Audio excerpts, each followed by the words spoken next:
Olá, muito boa tarde, bem-vindos a mais um podcast do Alentre. É verdade, este projeto que tem como missão ouvir os seus decisores, aqueles que decidem sobre o Alentejo, mas também os seus promotores. E hoje temos, de facto, em estúdio a presença do juiz da Confraria dos Enófilos do Alentejo, o Pedro Luís de Castro. Pedro, muito obrigada por ter aceito o nosso convite. O gosto é todo meu. Gosto e honra. Muito obrigada. Falarmos de uma confraria já com 35 anos, já é uma jovem adulta, e que o que nos traz aqui hoje também é percebermos que confraria é esta. O que é que está na sua gênese? Como é que ela evoluiu também ao longo destes 35 anos? E nesta questão, quer do vinho, quer do enoturismo, enfim, nesta área tão abrangente, qual é o seu papel em termos promotores? O que é que ela decide? Como é que isto tudo é? Bom, obrigado, Augusta.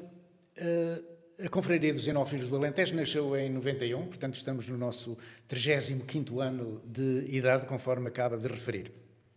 Esta confraria nasceu de um grupo de pessoas que no Alentejo entenderam, há 35 anos, que era preciso, digamos, criar uma estrutura que pudesse promover, divulgar o vinho do Alentejo. E, portanto, essa estrutura criou-se, houve um conjunto de nobres e grandes figuras dessa altura que se juntaram à volta deste mesmo projeto e, portanto, a confraria nasceu.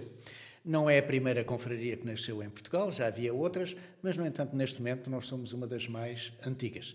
Essa confraria foi naturalmente evoluindo, foi tendo os seus grão-capítulos, que são aquilo que nós damos o nome às nossas Assembleias Gerais, e, portanto, foi crescendo em número de membros, etc., etc., até chegar, naturalmente, aos dias de hoje. A verdade é que recebemos sempre apoio das entidades oficiais relacionadas com o vinho, a Junta Nacional do Vinho, ainda antes do 25 de Abril, do IVV, da Comissão Vitivinícola Regional do Alentejo e outras entidades que nos foram apoiando ao longo destes anos. E, portanto, hoje somos uma, não posso dizer jovem, mas também ainda não velha confraria, mas somos uma confraria viçosa, com projetos, com ideias, com vontade de dignificar os vinhos do Alentejo e de os colocar no patamar onde eles felizmente estão e onde a gente espera que eles nunca venham a sair. Já falamos desses vinhos, qualquer das formas, ainda no que diz respeito à confraria, quer dizer, tão importante que hoje integra, não sei se há pouco ou muito tempo, integra numa organização mundial. Sim, as confrarias estão organizadas. Em Portugal existem, já agora para se perceber, um movimento confrádico generalizado. Este movimento confrádico não é apenas de vinhos, é também de comidas, é também de festas, é também de produtos e espalha-se de norte a sul do país. Portanto, o movimento confrádico é um movimento amplo, abrangente e multifacetado. Nós estamos, naturalmente, no âmbito das confrarias báquicas, ou seja, das confrarias que se destinam a promover o vinho. E, portanto, as confrarias que estão em Portugal, que se destinam a promover o vinho, estão todas reunidas numa federação de confrarias báquicas, à qual nós pertencemos. Depois, há também federações internacionais, há também Conselho Europeu das Confrarias, enfim, há depois um conjunto de instituições internacionais, europeias, onde nós também estamos presentes. Há muito a ideia, provavelmente até do público mais em geral, que é da vossa presença, estão presentes até pela própria indumentária, que me peço desculpa, que se chama... As vestes. As vestes dos confrades. Pronto, não serão indumentárias, são as vestes dos confrades que, de facto, lhes trazem logo uma visibilidade em qualquer evento onde se façam representar. E muitas vezes há mais ou menos este olhar de que, de facto, a confraria é representativa. E não é representativa, mas vai muito mais além da representação, enfim, nos mais diversos eventos do setor. Sim, as confrarias têm por hábito convidarem-se umas às outras para os seus próprios eventos. E, portanto, nós convidamos outras confrarias para os nossos eventos e nós próprios somos convidados para os eventos das outras confrarias, onde, por uma questão de disciplina, de representação, gostamos de estar presentes. E é sempre bonito, nos eventos, quer os nossos, quer das outras confrarias, a ver naturalmente o desfile. É um momento, como a Augusta acaba de referir, sempre muito vistoso, sobretudo nas cidades com muitos turistas. Há muita gente a tirar fotografias, a perguntar o que é que nós somos, porque é que nos estamos vestidos dessa maneira. E a mim já me vieram inclusivamente perguntar, quando eu estava com as vestes, de que religião é que eu era padre. Quando na realidade não se trata de nenhuma religião, trata-se apenas de um movimento confrádico em que nós usamos as nossas vestes com símbolos específicos da atividade de cada um. Ó Pedro, mas nem todas as confrarias usam vestes, portanto, serão as mais tradicionais. Não, todas as confrarias têm vestes. Têm vestes. Têm vestes e símbolos específicos. Por exemplo, o símbolo da Confraria dos Enófilos do Alentejo é uma talha que nós penduramos ao pescoço. Mas, por exemplo, a Confraria Gastronómica usa um outro elemento de referência, que é um garfo e uma colher, etc. Portanto, cada confraria, em função da sua especificidade, daquilo que defende, daquilo que promove, escolhe normalmente um símbolo específico. Há confrarias de todos os géneros, para muitos produtos, para muitas atividades, e, portanto, cada uma escolhe aquilo que muito bem entende. E as vestes, o chapéu, as cores, os ademanes, conforme se costuma dizer, com que cada um se decora a si próprio. Por exemplo, uma confraria fora do Alentejo, talvez não use aquele chapéu que, por exemplo, vocês usam. Exato. Eu penso que esse chapéu é mais representativo do Alentejo, e a própria veste que tem uma linha muito chegada ao capote, por exemplo, alentejano. Portanto, foram inspirados nestas duas peças, quer o chapéu, quer o capote. Tal como isso, por exemplo, posso revelar, não é segredo nenhum, mas, por exemplo, a Confraria do Vinho de Carcavelos, uma vez que está ligado ao Marquês de Pombal, tem um chapéu triangular na cabeça, específico dessa época medieval. Os novos órgãos da Confraria tomaram posse em 2024, mas a sua ação, nomeadamente, começou já neste ano de 2025, ou seja, ainda recente, ainda não terminou o ano, ainda não tem um ano, portanto, da vossa atividade com estes novos órgãos sociais. Em primeiro lugar, já agora só uma questão de curiosidade. Juiz, como é que é feita a eleição para juiz da Confraria? A eleição é uma eleição normal, como em todas as associações. Há uma lista ou outras que se apresentam, uma, duas, três, enfim. No nosso caso, por norma, nós só temos uma lista que concorre e, portanto, os nossos associados, os nossos confrades, os e as nossas confrades, porque nós também temos muitas senhoras, felizmente, votam necessariamente na lista proposta e a lista, se ganhar as eleições, é eleita. O nosso mandato é por 3 anos, só podemos ser reeleitos uma vez, ou seja, o máximo que podemos estar no exercício das nossas funções são exatamente 6 anos. E, portanto, a vida associativa decorre normalmente desta maneira. Temos Assembleias Gerais, 2 por ano, que nós chamamos grão-capítulos, o grão-capítulo da primavera e o grão-capítulo do outono. Normalmente as eleições são no grão-capítulo de outono e a tomada de posse é no grão-capítulo seguinte, que é o grão-capítulo da primavera. E grão-capítulo porquê? Porque é que vocês dão esse nome às Assembleias? Sabendo-nos nós que, nos seus primeiros tempos, a questão das confrarias estava muito ligado, por exemplo, à maçonaria. E agora, quando me fala em grão, nós associamos, de facto, aos grão-mestres, enfim, e toda aquela mística que faz parte da maçonaria. Sim. Hoje ainda permanece? Não. Essa ligação não existe. Aliás, penso que é uma questão apenas de denominação. Não há rigorosamente nada a ver com isso. Ou seja, os grão-capítulos, grão quer dizer grande e capítulo quer dizer reunião, ao fim e ao cabo, não é? Uma reunião capitular, uma reunião do capítulo. Portanto, grão-capítulo é uma grande reunião, é uma Assembleia Geral. Portanto, essa questão não tem rigorosamente nada a ver com ligações, embora, como a Augusta disse, haja aqui uma tentativa de recuperação histórica de nomes que antigamente eram colocados em determinadas funções. Por exemplo, Presidente da Direção, que é o cargo que eu tenho, na confraria chama-se Juiz da Mesa, porque a direção chama-se Mesa. A mesa onde se reúnem as pessoas da direção e o juiz da mesa é o presidente da direção. Portanto, na nossa confraria, quando se refere a uma decisão da direção, a gente diz é uma decisão da mesa. E o presidente da mesa, que é o presidente da direção, tem o nome de juiz. Mas já agora, por curiosidade, há outros nomes, por exemplo. Outros cargos que nós temos na direção são os andadores.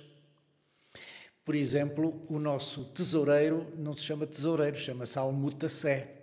E o almutacé era apenas uma espécie de contabilista da corte que antigamente tinha o apontamento dos impostos, quem pagava, quem devia, etc.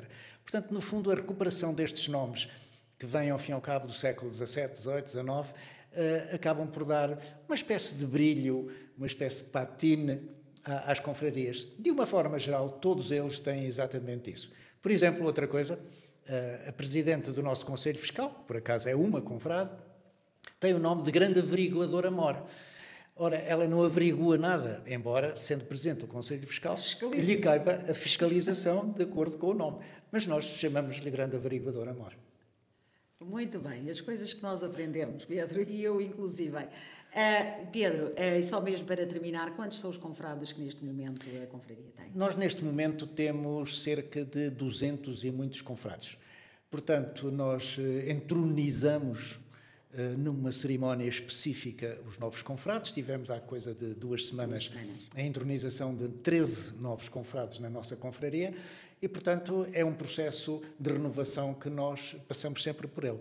Naturalmente, sendo uma confraria com 35 anos, todos os anos, infelizmente, vimos partir alguns dos mais antigos, ou conforme eu gosto de dizer, dos jovens há mais tempo que nós temos entre nós. Uma boa designação. Exatamente. Vou passar a utilizar. Sou jovem há mais tempo. Infelizmente, de vez em quando, naturalmente, temos a triste notícia de ver partir um de nós, mas, de qualquer das maneiras, é importante que a confraria se renove, que ganhe músculo, que ganhe dimensão, porque ela tem muitos sítios onde tem que se afirmar e, portanto, todos, conforme se costuma dizer, não somos demais para pugnar, defender a nossa confraria. Muito bem, e agora que falámos da confraria, certamente muito mais haveria para dizer, mas vamos falar de projetos, vamos falar daquilo que, não sei se quando, portanto, tomaram posse, o vosso caderno de atividades já está planeado para os próximos 3 anos ou vão planeando ano a ano?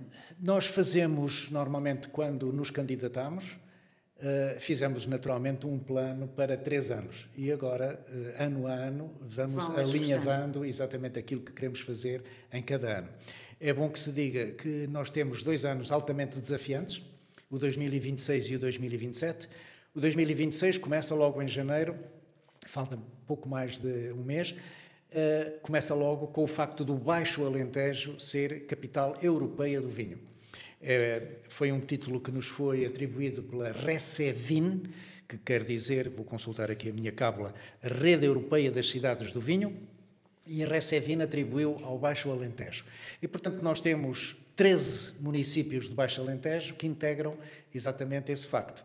Por ordem alfabética e muito rapidamente, Aljustrel, Almodóvar, Alvito, Barrancos, Beja, Castro Verde, Cuba, Ferreira do Alentejo, Mértola, Moura, Ourique, Serpa e Vidigueira.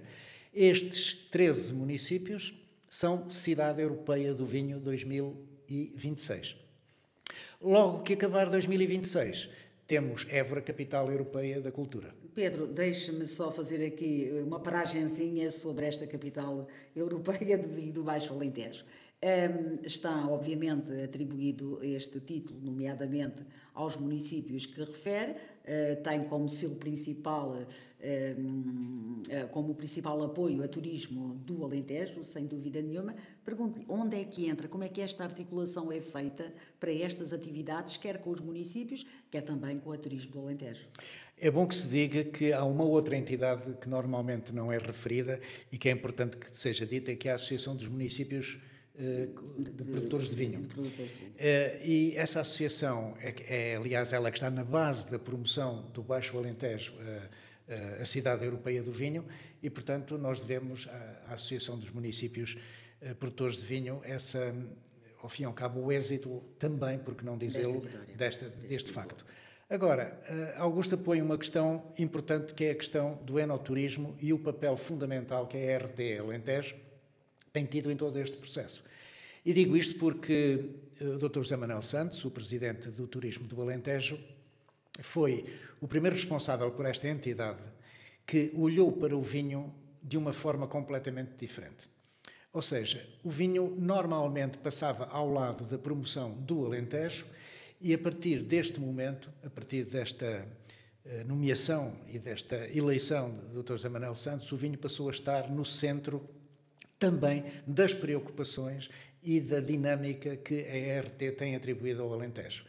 E isso é visível, inclusivamente, em coisas que o Alentejo já conseguiu, podemos falar disso mais daqui a pouco, mas é bom que se diga que o enoturismo está presente e está a apresentar-se como elemento valorizador fundamental da oferta turística do Alentejo. O número de dormidas que tem havido, o número de visitas, todo ele, ou todas elas, relacionadas com o vinho, são a prova provada de que estamos a trilhar um caminho, não digo, além de dizer certo, digo correto. Portanto, o que é que nos tem dado esta visibilidade? Tem sido a promoção ou num todo, não é? Ou uma região de excelência que o país tem, que é o Alentejo, relativamente aos vinhos demarcados. Portanto, sim, porque é bom que a gente perceba que... É que muitas vezes parece que pode haver aqui alguma coisa que está a ser fabricada, que está a ser elevada, sem, de facto, aquele produto que é um produto que é nosso, que é do Alentejo e que, em muitas circunstâncias, em muitas castas, que só se produzem aqui. Só esta terra, portanto, deste território é que produz vinhos únicos como nós temos. Portanto, fomos buscar esta nossa mais-valia, Turismo do Alentejo e todos aqueles confrarias que têm esta missão de promover os vinhos. Fomos buscar o que melhor temos. Fomos buscar, e vou voltar um bocadinho atrás para dar uma ideia que às vezes nos escapa. O Alentejo é um terço da área de Portugal, toda a gente assume isso, mas pouca gente tem a noção de que, em termos de área, nós somos igual à Bélgica. Nós, Alentejo, somos igual à Bélgica. Ou seja, é como se tivéssemos aqui um país dentro de outro país. Ora bem, é verdade que em todo o Alentejo não se produz vinho, ou melhor, há regiões, há sub-regiões dentro do próprio Alentejo. Mas é bom que se diga que a vastidão do território convida ao aparecimento de experiências turísticas que às vezes são difíceis noutras áreas do país. Grande parte dos turistas que nos visitam no Alentejo ficam maravilhados com esta paz, com esta placidez, com esta noção de espaço que a gente tem aqui, que convida à calma, à reflexão, muitas das vezes à meditação, e isso muitas das vezes é aquilo que as pessoas levam. Que me seja permitido, por exemplo, dizer, nós em 2023 tivemos aqui em Portugal e no Alentejo o 52º Congresso Mundial, eu tenho que referir, Congresso Mundial das Confrarias Báquicas, e os estrangeiros todos que nos visitaram, e foram muitas confrarias internacionais de toda a parte do mundo que nos visitaram, ficaram absolutamente maravilhados e deram-nos a nós, aqui no Alentejo, os parabéns pela organização que nós lhes proporcionamos. Portanto, há aqui coisas únicas que de facto nós temos. Que é bom que se perceba, não é? Há coisas únicas que nós temos, que temos vindo a oferecer, que encantam, maravilham as pessoas, e é nesse caminho que temos que continuar. Portanto, além da cidade do vinho, portanto, da capital europeia do vinho, do Baixo Alentejo, temos outro grande evento. Nós estamos cheios de 2026, 2027, é de facto um ano de excelência para o nosso Alentejo, e temos a cidade, portanto, da cultura, 2027, que não é só de Évora, pelo menos é naquilo que eu acredito que é um título que de facto se estende ao Alentejo e terá que ser necessariamente, e é assim que todos devemos entender este momento também, que é único, ou será também dos únicos do nosso Alentejo. Vermos assim premiado aquilo que é o nosso território a uma escala destas, a uma escala europeia.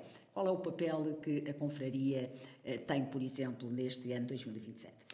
Nós, ainda em relação a 2026, Augusta, há uma coisa que me parece que não pode deixar de ser referida, porque nós não temos às vezes a dimensão do que é que isto significa.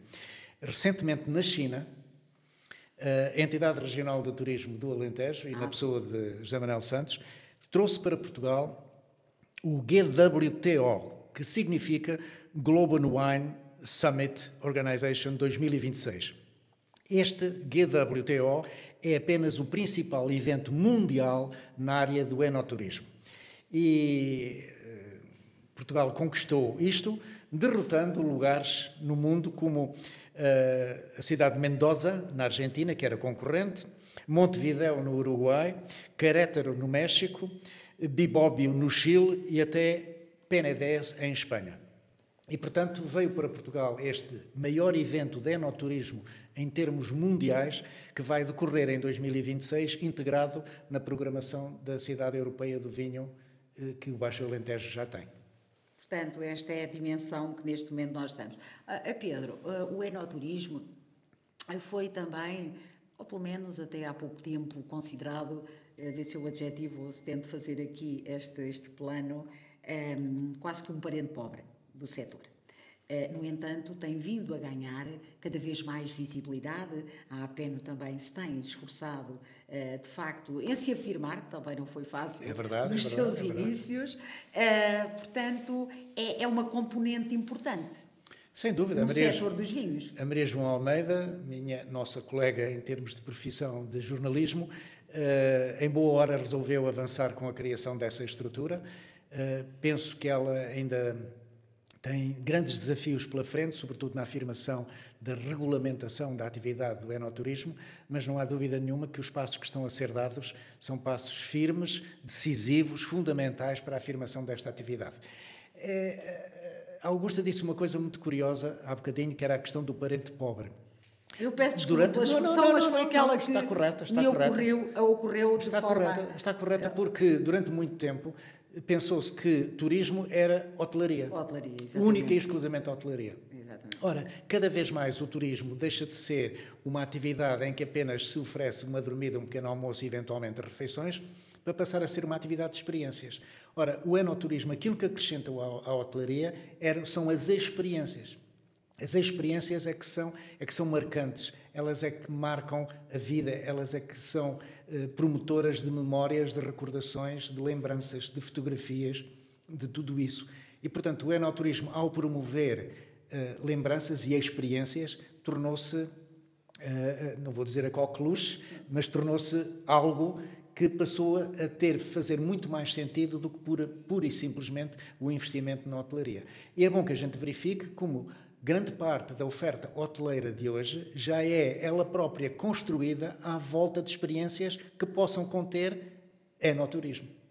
Pedro, e considera que aqui, portanto, a Turismo do Alentejo, na pessoa do seu presidente, Dr. José Manuel Santos, tem sido decisiva para esta alavanca, esta projeção também do enoturismo. Sem dúvida. Aliás, o Dr. José Manuel Santos, em todas as suas intervenções, não se cansa de dizer, exatamente por norma, que o enoturismo...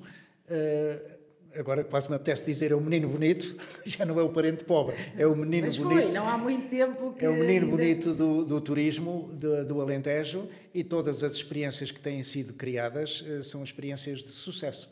Conheço algumas, não vou referir nenhuma, mas não há dúvida nenhuma que a gente vê o número de autocarros que muitas das vezes aparecem para viverem experiências no nosso Alentejo, todas elas à volta de enoturismo. Agora sim, vamos então à Évora 27, mais me apetecia dizer Alentejo 27, eu espero que quem me esteja a ouvir não leva mal, nomeadamente os évorenses, mas a nossa missão, eu acho que é do Pedro e também deste projeto Alentro, é projetarmos o nosso Alentejo, levá-lo para ainda mais longe que aquilo que ele já está. Eu chego a acreditar que eu própria tenho uma doença, sabe, de se chama Alentejo. É verdade. Eu acho que isto é de facto uma coisa tão intrínseca em mim, o facto de o gostar de promover e, acima de tudo, de gostar de ouvir quem de facto o sabe promover, que é o caso. E agradeço muito por isso. Nada parece. Vamos falar então desta, portanto, Évora 27, portanto, capital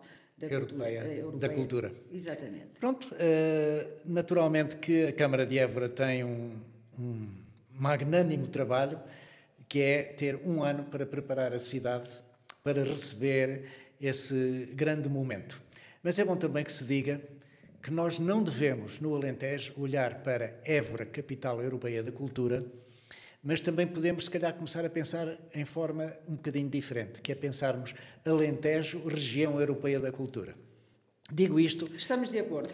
Porque, muito provavelmente, tudo aquilo que vai acontecer em 2027 não caberá dentro de Évora.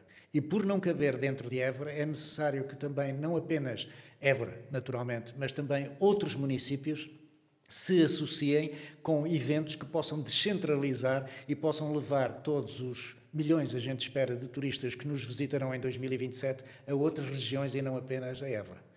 E essa é uma questão sensível, que é importante que seja pensada, que seja organizada, porque é que outros municípios que estão à volta de Évora, provavelmente serão os mais beneficiados, não hão também eles ter todos os benefícios desses milhões, esperamos, de turistas que nos visitarão exatamente em 2027.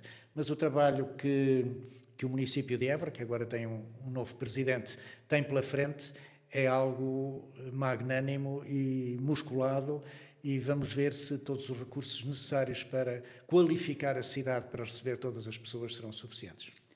Pedro, a conversa é como as cerejas, na verdade, ou não fôssemos nós dois jornalistas, de qualquer das formas, dados à comunicação, de qualquer das formas, o que eu perguntava era, portanto, se é disto que se fala e se trata também, acima de tudo, da nossa conversa, se este setor dos vinhos e também do enoturismo, enfim, tudo aquilo que está agregado a esta confraria, terá um papel relevante e que papel tem nesta Évora 27.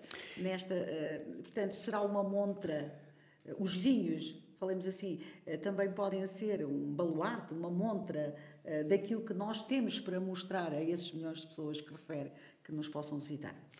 O vinho, a cultura, o artesanato, a gastronomia, tudo isso são as mais-valias que o nosso Alentejo tem necessariamente para oferecer. Nós, na nossa confraria dos enófilos do Alentejo, estamos um pouco circunscritos necessariamente à questão do vinho. É, aliás, por causa disso que nós organizamos todos os anos um concurso que chamamos Melhores Vinhos do Alentejo. É um concurso que permeia todos os anos em prova cega. Somos um concurso certificado pelo IVV e, portanto, tudo decorre dentro das mais estritas normas de rigor e de compromisso funcional, ético e de segredo, ao fim e ao cabo, perante os jurados que todos os anos escolhemos para classificarem os vinhos e, portanto, a nossa atividade é necessariamente ligada à parte da enologia e do facto de sermos enófilos amantes do vinho. E, portanto, em 2026 nós teremos o nosso concurso, em 2027 também o teremos. É um concurso que envolve necessariamente todos os produtores do Alentejo, ou pelo menos todos aqueles que queiram participar no concurso que é deles. Nós pomos o concurso de pé, mas o concurso é dos produtores. E, portanto, quando nós publicamos os vinhos vencedores, há sempre alguma agitação no mercado, porque naturalmente nem todos podem ganhar, mas não há dúvida que uma coisa é certa, o concurso promove de facto os vinhos do Alentejo.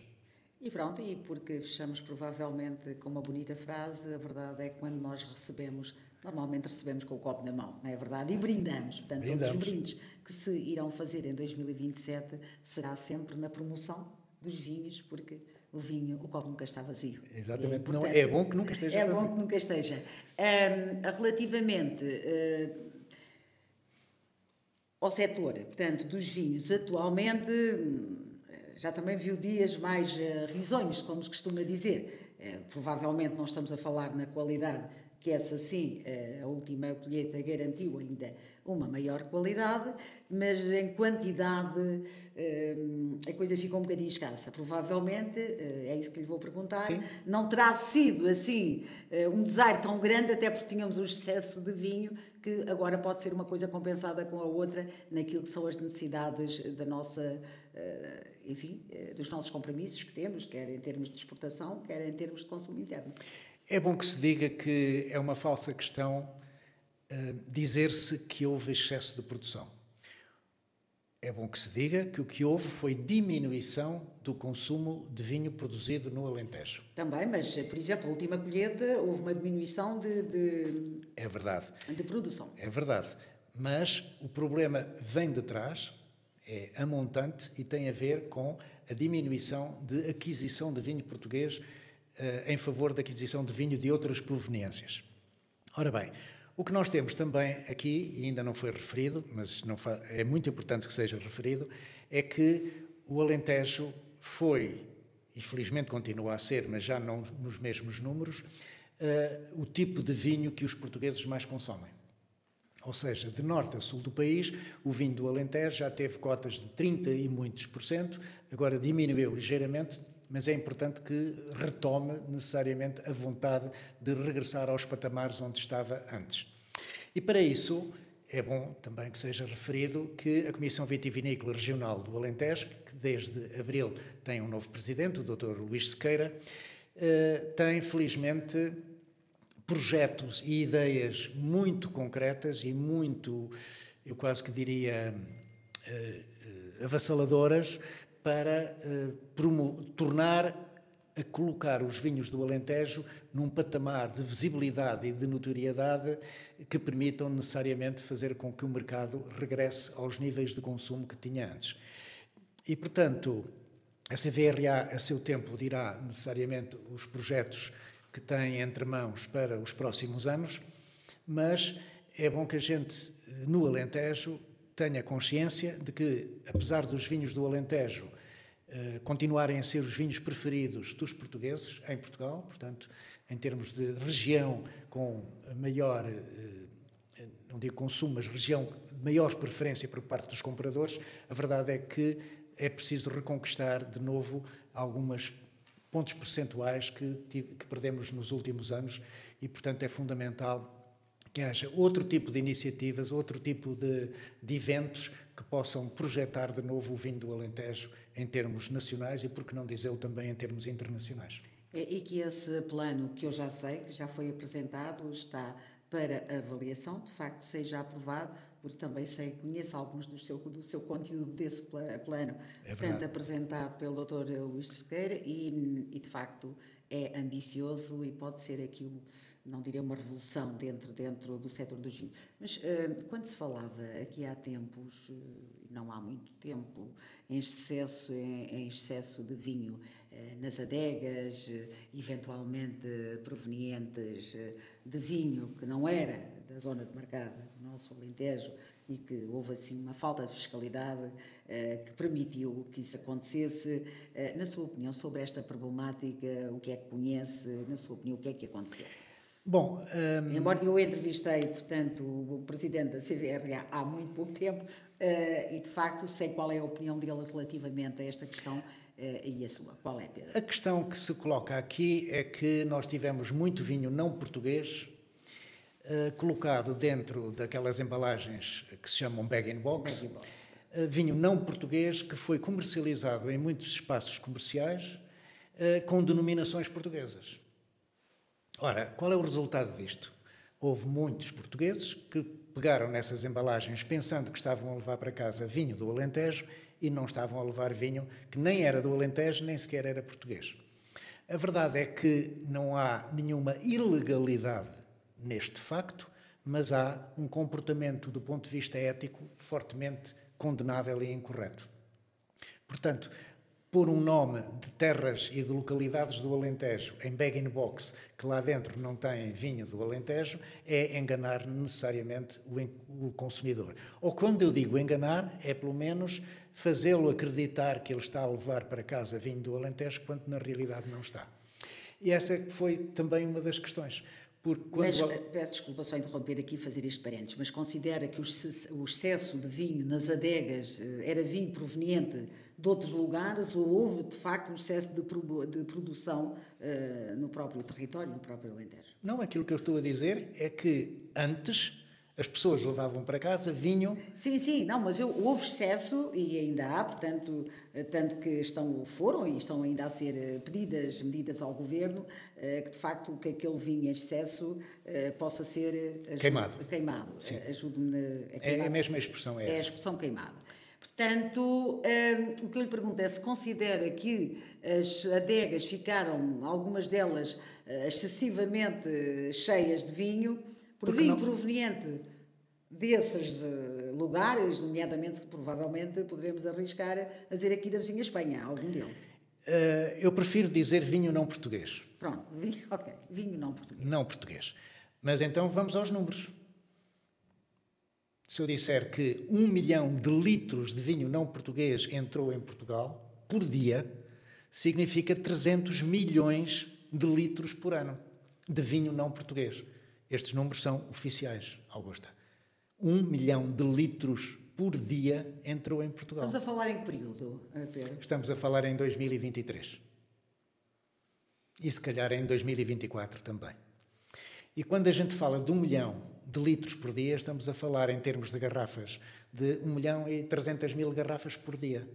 Se agora quiser multiplicar pelos dias do ano, são 300 milhões de litros. Ora, estes 300 milhões de litros que entraram em Portugal e foram vendidos em Portugal, significaram 300 milhões de litros a menos vendidos pelos produtores portugueses.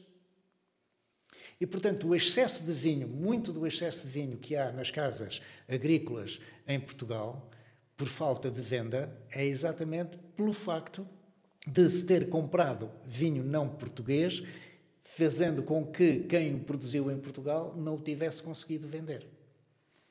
E estes números estão disponíveis, é só as pessoas perguntarem.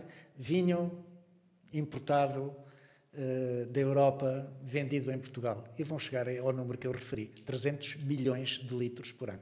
Pedro Luís de Castro, vou ter que lhe perguntar, que é isso que quem nos está a seguir neste momento está à espera que eu pergunte, é se essa situação ainda permanece ou já foi resolvida. Esta é a questão. Felizmente está em vias de resolução, porque passou a não ser permitido, digamos, fazer com que vinho que não pertence a uma região possa, digamos, ser promovido com nomes que nada têm a ver com essa região. Houve falta de fiscalização? De novo digo que não é uma questão de fiscalização, é uma questão de incongruência, digamos, mas era de disposições. Vender gato por lebre. Vamos aqui esta analogia. Não é verdade, não? Porque essas embalagens que estão nos supermercados, se virarmos a embalagem ao contrário, está lá escrito por trás vinho da União Europeia, não está lá escrito vinho de Portugal. Não tem nenhum selo de nenhuma comissão vitivinícola. Mas há pouco referiu que algumas dessas embalagens tinham nomes de localidades, de concelhos provenientes do Alentejo sem o serem. Só por isso é que coloquei a questão dessa forma. Mas a questão do nome é uma questão pacífica, porque qualquer pessoa, Augusta e eu, posso ir ao Instituto Nacional de Propriedade Industrial, chamado INPI, e registrar uma marca. A partir do momento em que seja dona de uma marca, pode meter dentro da embalagem com esse nome o vinho que muito bem entender. E se o tiver importado, porque é que não há de lá metê-lo dentro? Por isso eu disse há pouco, e vou repetir, não há nada de ilegal nesta atividade. Há, do ponto de vista ético, uma grande falta de ética, porque isto não deveria suceder. Portanto, é um comportamento ético errado, condenável, vender um produto que não é português com marcas que remetem para Portugal. A Confraria dos Enófilos do Alentejo, portanto, não teve aqui, sendo que tem cerca de mais de 200 confrados, todos eles ligados, obviamente, acredito que ao vinho, não é? Enólogos, enfim, uma panóplia de produtores. Portanto, esta situação nunca foi falada, vai em 2023 e também em 2024, e qual é que foi a atuação, enfim, da Confraria nesta situação? Não conseguiram travar, denunciar entre aspas, visto que não há qualquer ilegalidade, como diz, não será aqui o termo, não é? De denúncia, mas conseguir travar. Sim, nós fomos chamando a atenção das entidades, nós somos uma confraria de enófilos, amantes do vinho, não temos nenhuma atividade reguladora, nem controladora, nem fiscalizadora. Agora, sentimos os problemas, enquanto enófilos do Alentejo, custa-nos ver pessoas que pegam em embalagens pensando que estão a levar para casa vinho do Alentejo e não é. Eu próprio tive a oportunidade de dizer a algumas pessoas, às vezes no supermercado, pensa que está a levar vinho do Alentejo para casa, olha que não é. Não é? Então, mas isto não é da localidade XYZ, não. Vira a embalagem ao contrário e leia o que está por lá de trás. Alguns foram colocar as embalagens onde elas estavam, mas outros não se importaram porque necessariamente o preço é altamente convidativo e, portanto, as pessoas levaram essas embalagens. Mas respondendo diretamente à sua pergunta, nós não temos essa função e, portanto, uma coisa é alertar. E isso fomos alertando, sempre. Fomos alertando porque, como cidadãos, ao fim e ao cabo, responsáveis e digamos, atentos a este fenómeno, fomos dizendo necessariamente esta coisa. Mas isto é uma questão mais vasta que tem que sair de níveis exatamente superiores. Felizmente, houve capacidade para travar isto. Este ano, já durante a vindima última, houve um protocolo entre a ASAI, entre o IVV e a própria GNR, no sentido de controlar entradas ilegais de vinho em Portugal, e, portanto, eu quero acreditar que a situação que se verificou este ano face à dos anos anteriores é completamente díspare e ainda bem, para ver se isto normaliza, porque é uma situação que nos desprestigia e causa prejuízos económicos aos operadores no Alentejo. É um excelente conversador. Seria preciso muito mais tempo para continuarmos a falar de vinhos e daquilo que de facto eleva o nosso Alentejo. Mas perguntar-lhe, por último, a parte do governo, a parte das medidas. Houve agora também aquela situação do apoio que está para queimar, se me diz que é a expressão correta, para queimar vinho no Douro, e que depois houve aqui uma discrepância porque, de facto, o Alentejo não foi contemplado com estas medidas do governo. O governo tem olhado para esta dimensão que falámos ao longo deste tempo aqui com os nossos seguidores. Tem olhado com olhos de ver, como se costuma dizer, para o nosso setor vitivinícola do Alentejo? Eu julgo que olha cada vez mais com interesse e com decisão para naturalmente ajudar. Mas é bom que a gente também pense, Augusta, que muitas das decisões que são tomadas no âmbito do vinho, algumas delas também têm que passar por Bruxelas. E, portanto, muitas das vezes o Governo pode fazer certas coisas, outras não pode, outras têm que pedir autorização. E, portanto, nós estamos aqui numa situação em que, conforme se costuma dizer, puxa-se de um lado, puxa-se para o outro.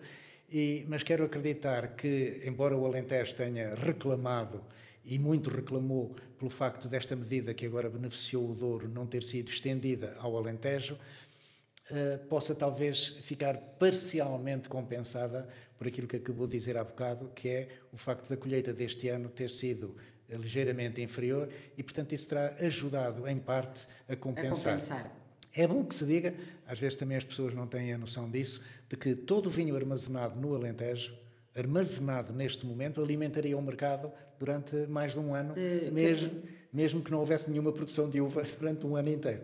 Portanto, é só para a gente ter a dimensão da quantidade de líquido, de vinho que está armazenado nas adegas, que normalmente já teria saído parte dele, mas por aquilo que tudo temos vindo aqui a conversar, acabou por não sair. Senhor Juiz da Confraria dos Enófilos do Alentejo, foi um gosto. Foi um gosto, sinceramente. Eu não sei se as pessoas vão apreciar a nossa conversa. Eu apreciei de a ter. Muito obrigada. Muito obrigada por ter vindo. Foi um gosto. O gosto foi também nosso. A Confraria dos Enófilos do Alentejo continuará seguramente a defender o vinho do Alentejo e a promovê-lo em todos os sítios onde isso seja possível. Portugal, no estrangeiro, em todos os fóruns onde a gente possa estar.